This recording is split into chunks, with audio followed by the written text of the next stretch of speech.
लेकिन जैसा कि तस्वीरों में देखा जा सकता है कि पुलिस पूरी तरह से मुस्तैद है और प्राथमिकता यही है कि माहौल दोबारा ना बिगड़े।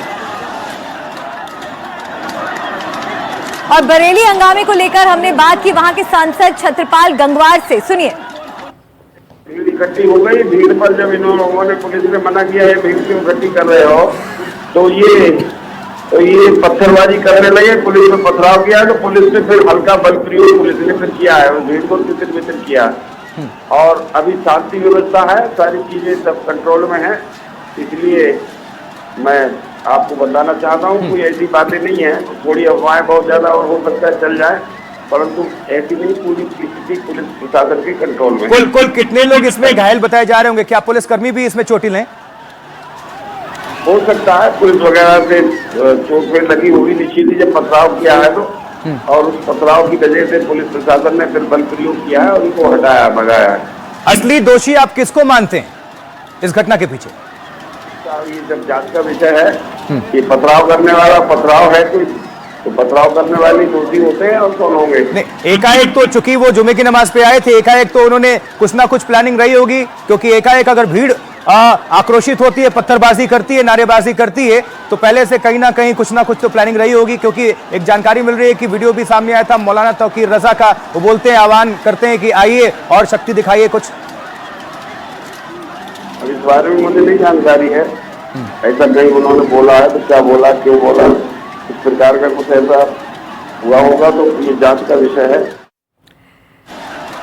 और मेरे सहयोगी विवेक शाही हमारे साथ लखनऊ से जुड़ गए हैं। विवेक का मैं रुख करना चाहूंगी। विवेक, कानपुर से शुरू हुआ ये बवाल आज हिंसक रूप यहां पर बरेली में लेता हुआ नजर आया। आज की इन तस्वीरों को हल्के में नहीं लिया जा सकता और लग नहीं रहा है कि ये विवाद यहीं खत्म होगा।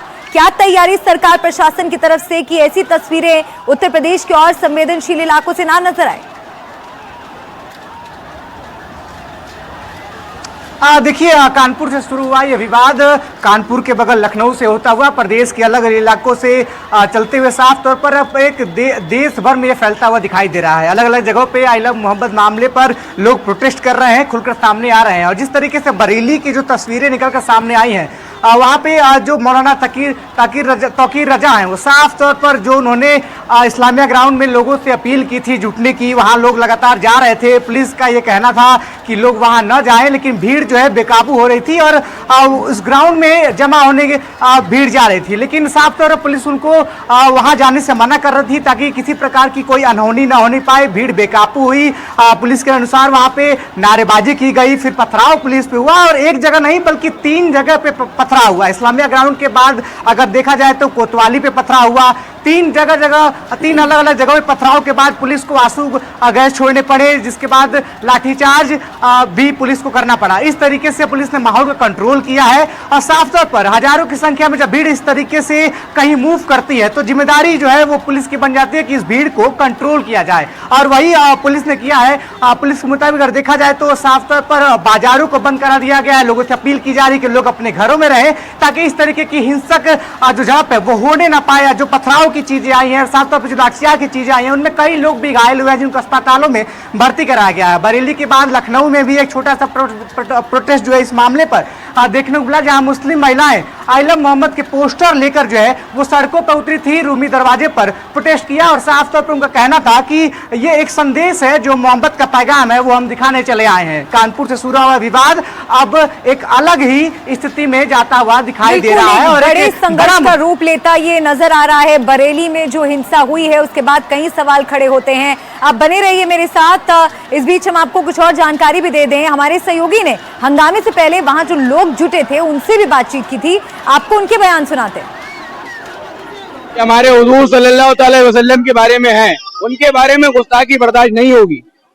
तो ये जो आई लव मोहम्मद आपने लिखा है, ये क्यों लिख के आप कर रहे हैं? आई लव मोहम्मद, हम अपने मोहम्मद से प्यार करते हैं, उस बात का इजहार कर रहे हैं।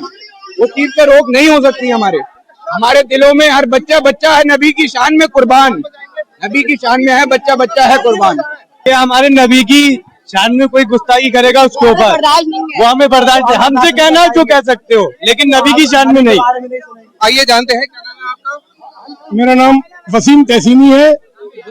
वसीम जी, जानना चाहेंगे ये जो नारेबाजी हो रही है ये किस चीज को लेकर? ये हम हमारे नबी की शान में जो गुस्ताखी की जाती है हमारी हुकूमत से मांग है, इस पे इश्तिंदा कानून बनना चाहिए, चाहे हमारे नबी की शान में गुस्ताखी हो या किसी दिगर मजहबों के मानने वालों के गुरुओं की शान में गुस्ताखी हो रही है, उस पे कानून बनना चाहिए। ये रोज का ड्रामा बन गया है कि कभी कुरान पे उंगली उठाई जाती है, कभी कुरान की पे हुर्मत की जाती है।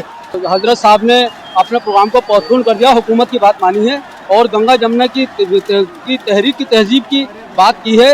इस प्रोग्राम को पोस्टपोन करके और सिर्फ मेमोरेंडम का प्रोग्राम रखा शासन प्रशासन के अधिकारियों के मुताबिक और उत्तर प्रदेश की सरकार के मुताबिक।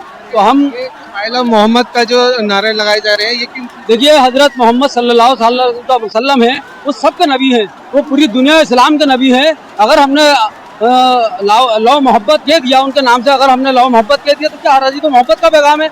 अगर मोहब्बत के पैगाम को भी अगर हमारी सरकारें ये काम करेंगी तो फिर दुश्मनी के आलम में क्या करेंगी? अभी तो मोहब्बत के मामले में इतनी दुश्मनी सरकार कर रही है उत्तर प्रदेश की और सेंटर की। तो हमारी गुजारिश है सरकार से, उत्तर प्रदेश से और सेंटर से कि मोहब्बत का और अखलाक का सबूत पेश करे और हिंदू मुस्लिम की गंगी जमनी तहजीब जो उसको कायम रखे। तो आई लव मोहम्मद का जो ये विवाद है बरेली में, किस तरह से हिंसक रूप इसने ले लिया, बरेली में जो ये बवाल आप देख रहे हैं, आखिर इसके पीछे किसकी साजिश है, ये सवाल अभी बना हुआ है। और रणदीप ग्राउंड जीरो पर मौजूद है, बरेली से एक एक तस्वीर हम हमारे दर्शकों को दिखा रहे हैं। रणदीप, एक बार फिर से मैं आपसे जानना चाहूंगी कि फिलहाल वहां पर क्या स्थिति है, क्या पूरी तरह से शांति बहाली है और पुलिस की क्या तैयारी नजर आ रही है कि दोबारा से ऐसी कोई स्थिति देखने को न मिले? पुलिस का यही कहना है कि वो दोबारा इस तरीके की स्थिति को नहीं बनने देंगे और वो लगातार इसलिए कॉम्बिंग भी कर रहे हैं।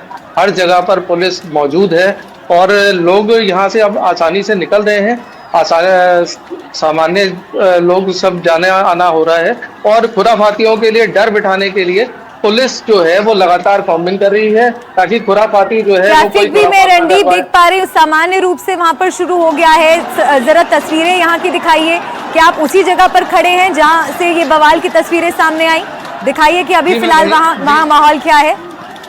जी, मैं वहीं पे मौजूद हूँ और मोटरसाइकिल साइकिल जो है वो सब लगातार निकल कर जा रही हैं यहाँ पर और आप लगातार देख सकते हैं। देखिए, सब लोग यहाँ से निकल के जा रहे हैं और किसी को भी रोका नहीं जा रहा है।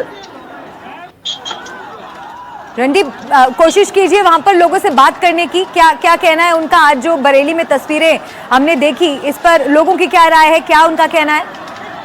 अभी यहाँ पर कुछ देर पहले बवाल हुआ था, क्या जानते हैं? अभी बाहर से अच्छा, आपने देखा था यहाँ पे जो अभी बवाल हुआ था?